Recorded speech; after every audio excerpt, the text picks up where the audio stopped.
Okay, so I just wanted to film a quick video to give you an overview of Cookidoo, how to set your filters, how to use that to its best ability. So I am just going to share my screen here so that I can show you Cookidoo. Okay, perfect. So when you open up Cookidoo, this is obviously the website version, but the app follows a really similar format for you to have a look at this. So you'll log in and the first page will kind of show you an overview of latest recipes that have been added, any kind of relevant seasons. So we're in barbecue season, so they're going to show us some recipes relating to that, trending recipes, which are most cooked, really popular, any kind of collateral and articles that they've got written here as well. So you'll kind of, and maybe the latest collections that they've added, which are like the cookbooks that they create of the recipes. So you'll find those on there. The second tab that you will find is for you. So as you set your filters and start using Cookidoo, this will tweak recommendations for you. So it's another area for you to find recipes. So on here, these ones are basically tailored to the style of cooking that Cookidoo thinks you'll like. The themes tab is kind of, again, latest articles and things. If you're wanting to do a little bit more deep dive on information, you will find articles that Thermomix have created on this area here. So then when you're searching for a recipe, so say, for example, we search for dal, that will then pull up all of the recipes that relate to what you've searched for. So if we just click into one for now, you can see here, it's useful to have a look at the star rating because this gives you an indication about how many people have rated and how many stars out of 5 that's being given. You can also rate recipes yourself. You literally just click onto the stars and you can rate what your thoughts were on a dish, which is quite handy. You then have the option to click Cook Today, and that will send that straight to your Thermomix into your calendar for cooking today. And you have another option here for add. So if you click into that, you can bookmark a recipe.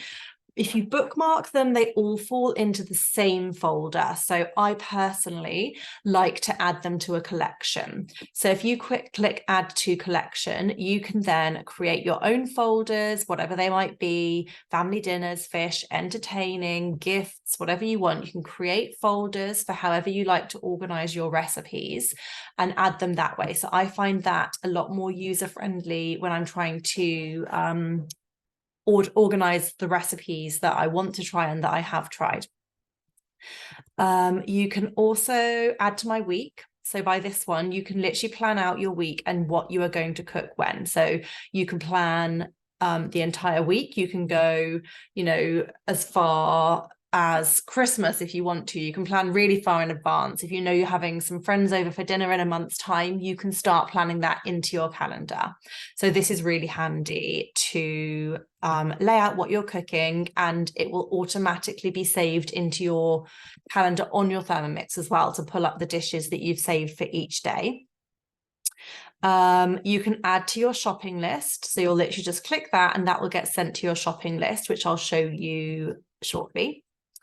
Or you can add to created recipes. So say you have a family favorite recipe. My advice to you is find a recipe that's similar. So say you had a dal recipe that you really wanted to make your own on Cookidoo. So I would then click add to created, find one similar, add to created, and then you can tweak that with your own ingredients, but at least the base of the recipe there is already in place for you in terms of how long you're going to chop your onions and your garlic for, how long that's going to saute for, when are the spices added, like the base of the recipe of a similar style is already there. So use that when you're wanting to add in your own recipes. When you scroll down in a recipe, you're going to see its difficulty rating, how much of your active time the recipe is going to take to do, and the total cooking time. A new feature that's been added is to scale a recipe and adjust the portion size. So where you see this box that looks kind of clickable, you can click into that and adjust the portion sizes.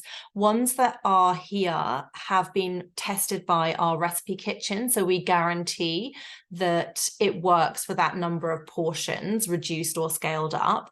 But if it's not what you want, you can make it your own and you can adjust the portion size accordingly. But obviously you'd need to do so just kind of keeping in mind that quantity hasn't been tested. So if you're, reducing it down, it might mean that you need to just have a little think about cooking times and things like that, because it's not been tested by our kitchen for that number of portions. So you can scroll down, you can get an overview of the ingredients needed and all of the steps for the recipe. Hints and tips is useful because often you'll have some swaps and alternatives and things that are worth looking at down here too. You'll see all the nutritional information. And what I like to do, if you find a recipe that you like the look of, you can then see what collection that has come from. So that is almost like a little mini cookbook. And I like to navigate this way to try and find further recipes that I like the look of. So for example, if I click into one of these, this is the under 500 calorie collection. I might then see ones on here that I might not have thought to search on Cookidoo for. So for example, I may not have thought to search for Mexican stuffed peppers, but by looking in that collection, I found a new recipe that I would like to cook, and I can then add that to one of my own collections to try at a future date. So that's quite a handy way to navigate. If you scroll right to the bottom, you will see alternative recipes based on the recipe that you're scrolling down from. So again, it's another nice way to find new recipes that you may not have searched for yourself. So that's kind of what it will show you in the recipes. If I just go back to here. So you can also go into your filters, and in here, you can select if you've got certain ingredients, you could type that in here. So say you've got chicken and spinach in your fridge, for example, and you need to use those. You can use this ingredient search box to look for ingredients that you need to use up to find recipes that are appropriate. And there's different variations of filters and stuff that you can use on here as well, that you might like to have a look at. So they're worth bearing in mind. And also here on the top left, you can see where it says recipes. If I click into that, I can change that to collections, which is those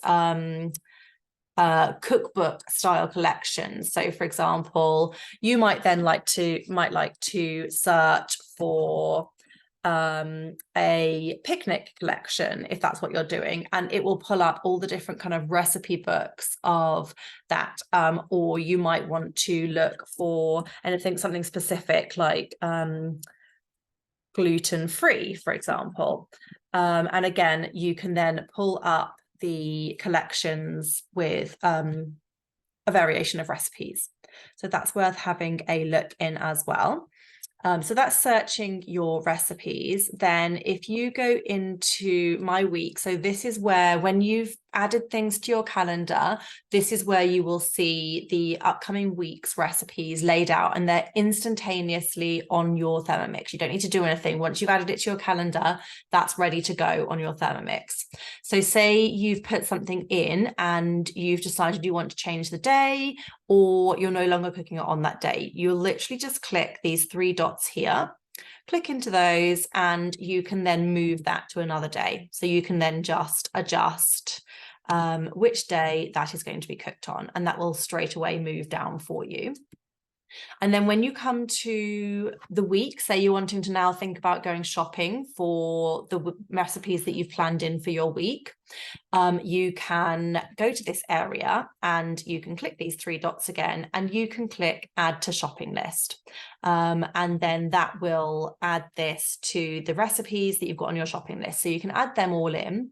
And then on your app, you'll have like a little shopping cart symbol as the last tab, but on the website version, it's here.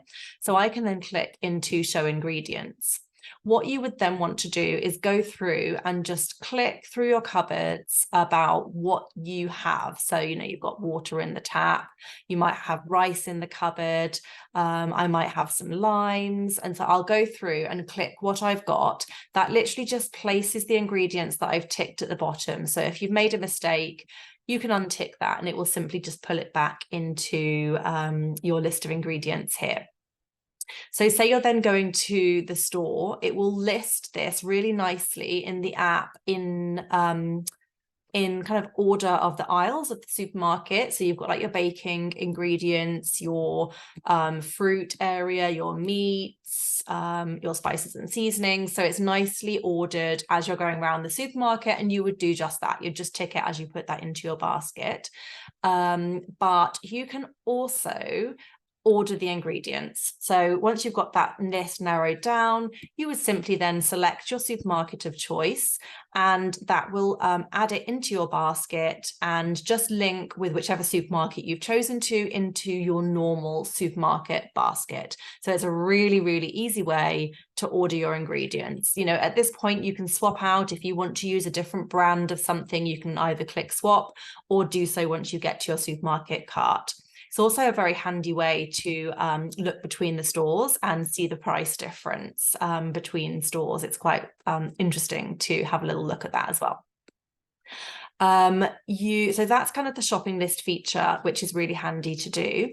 It's also worth noting that you can go into your profile and you can set your filter preferences. So what I recommend is that you go into your filters and update to English language, well, whatever language you want it to show. So for argument's sake, I would just want mine in English, but if you spoke any other languages, you can select which ones you want them to appear in. And untick all the countries. And by doing that, you then have access to all of those recipes from across the world. So with English, I would then have access to the Australian recipes, the American recipes, and it almost triples the amount of recipes that you have access to. So that is really worth doing, basically unticking every country and just selecting the languages that you want the recipes to appear in. If you do that on the website version or in your default filter, basically that updates every single time that you go into Cookidoo. So that's worth updating for your filters. I think that's a really quick overview of Cookidoo and shows you how you can use it to save yourself a lot of time for planning your meals, for organizing your shopping, and it's going to make your life an awful lot easier.